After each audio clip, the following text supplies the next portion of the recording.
കേരയിൽ silver line വിരുദ്ധ ജനകീയ സമരസമിതി അഴിയൂർ മേഖലാ കമ്മിറ്റി മതമൈത്രി സദസ്സും ഇഫ്താർ സ്നേഹവിരുന്നും സംഘടിപ്പിച്ചു. സമരസമിതി കോഴിക്കോട് ജില്ലാ ചെയർമാൻ ജനാബ് ടി ഇസ്മയിൽ മതമൈത്രി സദസ്സ് ഉദ്ഘാടനം ചെയ്തു സംസാരിച്ചു.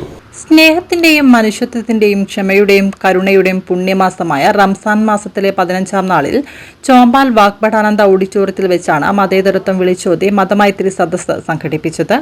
കേരയിൽ സിൽവർ ലൈൻ വിരുദ്ധ ജനകീയ സമരസമിതി അഴിയൂർ പഞ്ചായത്ത് കമ്മിറ്റി ചെയർമാൻ ജനാബ് ചെറിയ കോയത്തങ്ങൾ സ്വാഗതം ആശംസിച്ച സദസ്സിൽ സമരസമിതി അഴിയൂർ മേഖലാ കമ്മിറ്റി ചെയർമാൻ ടി രാമചന്ദ്രൻ അധ്യക്ഷത വഹിച്ചു.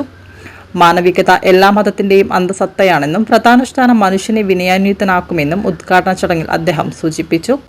ഇത് കേരളയിൽ സമരരംഗത്ത് അത്യുജ്വലമായി മുന്നേറ്റം നടത്തിയിട്ടുള്ള അഴിയൂർ മേഖല മതമൈത്രി രംഗത്ത് നൽകുന്ന ഏറ്റവും വലിയൊരു സംഭാവനയായിട്ട് ഈ ചടങ്ങിനെ നമുക്ക് കാണേണ്ടതാണ്.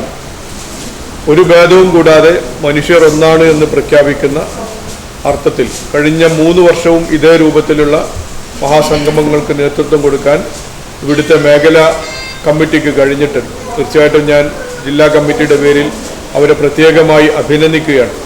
ഈ സമരരംഗത്ത് ഏറ്റവും ഉജ്ജ്വലമായ നിലകൊണ്ട ഒരു പ്രദേശമാണ് ഈ അഴിയൂർ മേഖല. നേരത്തെ ഇവിടെ ടി സൂചിപ്പിച്ചൊരു കാര്യമുണ്ട്. കാട്ടിൽ പീടികയിൽ നിന്നാണ് ഈ സമരത്തിൻ്റെ ഏറ്റവും ഉജ്ജ്വലമായ തുടക്കങ്ങൾ ഉണ്ടായത്. അവിടെ ഇപ്പോഴും ആ സമരം അങ്ങനെ തുടരുന്നു. ഗവൺമെൻറ് എന്തെങ്കിലും ഈ ജനവിരുദ്ധമായിട്ടുള്ള നയങ്ങളുമായിട്ട് മുന്നോട്ട് വരുമ്പോൾ വീണ്ടും സമരം ശക്തമാക്കാനുള്ള പ്രവർത്തനങ്ങളുമായി ഞങ്ങളെല്ലാവരും കാസർഗോഡ് മുതൽ തിരുവനന്തപുരം മുന്നോട്ട് പോയിക്കൊണ്ടിരിക്കുകയാണ്. ഇപ്പോൾ ഞാൻ കൂടുതൽ സംസാരിക്കില്ല, കാരണം ബഹുമാനപ്പെട്ട ഫാദറിനും എളുപ്പത്തിൽ പോകേണ്ടതുണ്ട്. ഇവിടെ എന്തായാലും നോമ്പ് തുറക്കണമെന്നാണ് ഞങ്ങൾ ഉദ്ദേശിച്ചിരുന്നത്. അതിൻ്റെ ഇടയ്ക്കൊരു പരിപാടി നിർബന്ധമായി പങ്കെടുക്കേണ്ടതുള്ളത് കൊണ്ടാണ്. തിരിച്ചവിടെ പോയിട്ട് ഞാൻ ഇവിടെ തന്നെ വരണം. ആ ഒരു പ്രയാസം നിങ്ങൾ മനസ്സിലാക്കുമെന്ന് കരുതുന്നു. ഞങ്ങളുടെ 3 പേർക്കും തിരക്കുള്ളത് കൊണ്ട് ഞാൻ അധികം പ്രസംഗിക്കുന്നില്ല. എനിക്ക് സൂചിപ്പിക്കാനുള്ളത്, നമ്മൾ പല മതക്കാരായിരിക്കാം, പല ഭാഷക്കാരും പല ദേശക്കാരും ഒക്കെ ആയിരിക്കാം. പക്ഷെ നമ്മളൊക്കെ മനുഷ്യന്മാരാണ്. മനുഷ്യന്മാർക്ക് മാത്രമാണ് ദൈവം അത്രയും നല്ല വിവേകം തന്നുള്ളത്. മനുഷ്യനേക്കാൾ വിവരമുള്ള ജീവികൾ ഭൂമിയിലുണ്ട്. നമ്മൾ അഹങ്കരിക്കുകയാണ്. പക്ഷെ തിരിച്ചറിവ് എന്നുള്ളത്, വിവേകം എന്നുള്ളത്, ഗ്രാഹ്യ ബോധം മനുഷ്യന് മാത്രമാണ് ദൈവം തന്നിട്ടുള്ളത്. അപ്പം നമ്മൾ പോറ്റുന്ന പട്ടിക്ക് ഒരു നിയമവും ഇല്ല, നമ്മൾ പോറ്റുന്ന പശുവിന് ഒരു നിയമവും ഇല്ല. അവർ ഒരു നിയമവും പാലിക്കേണ്ട.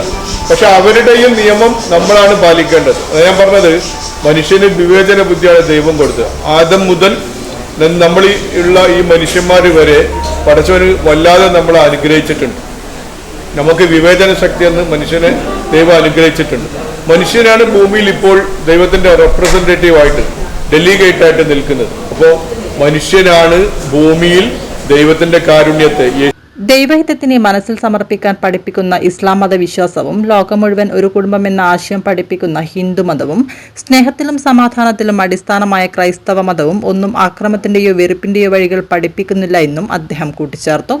Chombal CSI reverend father Sherin George CC, Kunjippally Badraduja Musliyar, PM Ashokan എന്നിവർ മതമൈത്രി സദസ്സിന് നേതൃത്വം നൽകി സംസാരിച്ചു. PM ശ്രീകുമാർ കോഴിക്കോട്, ശശിധരൻ തോട്ടത്തിൽ, സുനിൽ മടപ്പള്ളി, ഫഹദ് VC, നസീർ ന്യൂജല്ല, രാജൻ തീർത്ഥം, നസീർ വീരോളി, കവിത Anilkumar, Anwar Haji, Ashokan Kalathil, VK Anilkumar, Vijayan KP, Siraj Mukkali, PK Koya, Vasan Madappally, Sathi teacher Madappally എന്നിവർ ആശംസകൾ നേർന്ന് സംസാരിച്ചു. ഷുഹൈബ് കൈതാൽ ചടങ്ങിന് നന്ദി പ്രകാശിപ്പിച്ചു. Rama Kuniyil, Sajana Changarankandi, Shimi Azhiyur, Sachin CH Madappally, Suresh Vellachal, Iqbal Azhiyur, MP Rajan master, Raveendran Amruthankamaya എന്നിവർ മതമൈത്രി സദസ്സിനും ഇഫ്താർ സ്നേഹവിരുന്നിനും നേതൃത്വം നൽകി.